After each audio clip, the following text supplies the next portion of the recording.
Mel, 0-0 draw. How do you reflect on the performance? Conditions weren't great today in terms of it was very windy and breezy. The pitch was incredibly lively.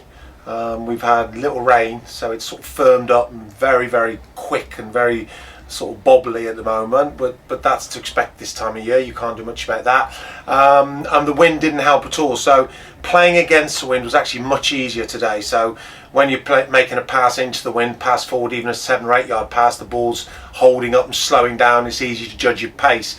When you're playing with the wind behind you, every time you play a 5 yard ball, it speeds up dramatically, and suddenly it's very difficult to judge.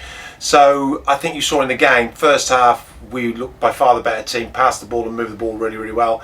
Second half they passed and moved the ball really well, and we couldn't really get a hold of the ball, and that was just the conditions. Nothing wrong with either team's approach, just the way it was. Not much between the two teams.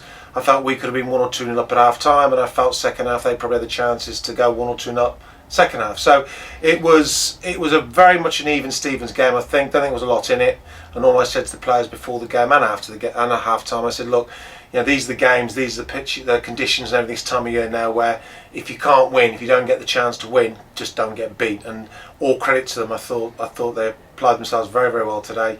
Our keepers had to make a couple of good saves. Their keepers had to make a couple of good saves. Like I said, it was a little bit even Stevens, and I think a 0-0 is a fair result in the end. So do you take the point based on the second half, sort of they're on top a little bit?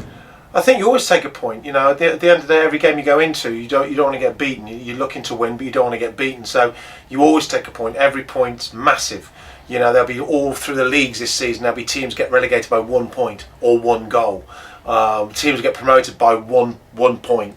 So you never ever look at a game. It's difficult. We just been down to their place 10 days ago and won 3-1, and relatively comfortably. But they still created a couple of chances, but we were relatively comfortable. Today we just couldn't get the ball in the net in the first half when we had their best chances, and second half they couldn't get the ball in the net when they had their best chances. So you never ever think, oh, we'll take a point. No, you accept a point. If we have to play 46 games in a season, and we don't get beaten all season, of course I'll take a few points. But ultimately, it was a game today where if you can't win it, don't get beaten, and we didn't. And for next week, how do you approach the hashtag sort of situation? 7-0 defeat today. Well, we've just looked at their team. They've got a good team. They're experienced. It's not like they've put all 15, 16-year-old lads in there. They're a good team, and that's a hell of a result for Dartford. I don't think you can be too dismissive of hashtags. Look, we've just looked at their team, and they've got some very good experienced players in there. So we don't see it as there's a couple in there that we've actually listed as potentials for next season. So they're not. I think you approach like every other game. You treat them with respect. They're going to be up for it. They're going to want to win. They're not going to want to get beaten. They just lost 7-0. Those players will be hurting. The staff will be hurting, and whether they've applied for relegation or not is irrelevant. They'll want personal pride takes over, and you want to go and put a show on. So they will want to put a show on Saturday, and we've got to go in like I will with every other game. We'll do all that prep on them.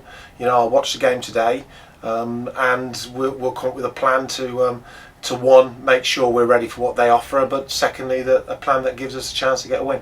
Finally, of course, non-league day as well. Is that something you really look at as being important? I think all this sort of thing is important. If you read in my programme notes, my dad took me to my first game in 1966 when I was 3 years old. I stood on the Brummie Road with 30 odd thousand West Bromwich Albion fans, and fell in love with the game. 3-year-old boy fell in love with the game. He took me week in, week out, home and away. Went to Wembley in 1968 when we won the FA Cup, and you grow to love the game. That's your mate. So whether it's non-league, whether it's league, going and watching live football, getting the kids in to watch live football is so important because it's the lifeblood of the game. We exist for fans. We don't exist for just the players and the club. Without fans, there's no football.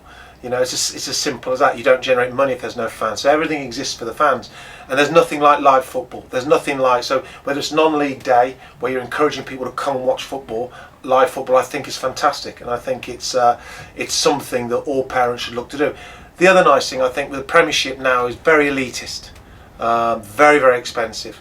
And actually, I think a lot of the football they serve up isn't particularly great nowadays. I don't think it's particularly exciting. It's quite slow.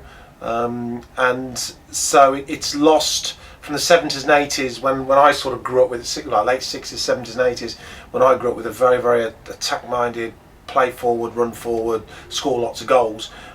It's changed a lot, and I think that more and more people I talk to are enjoying the Leagues 1, Leagues 2 and then the non-league, because it's a more realistic football to what they're used to and what they enjoy. It's more lively, more atmosphere, more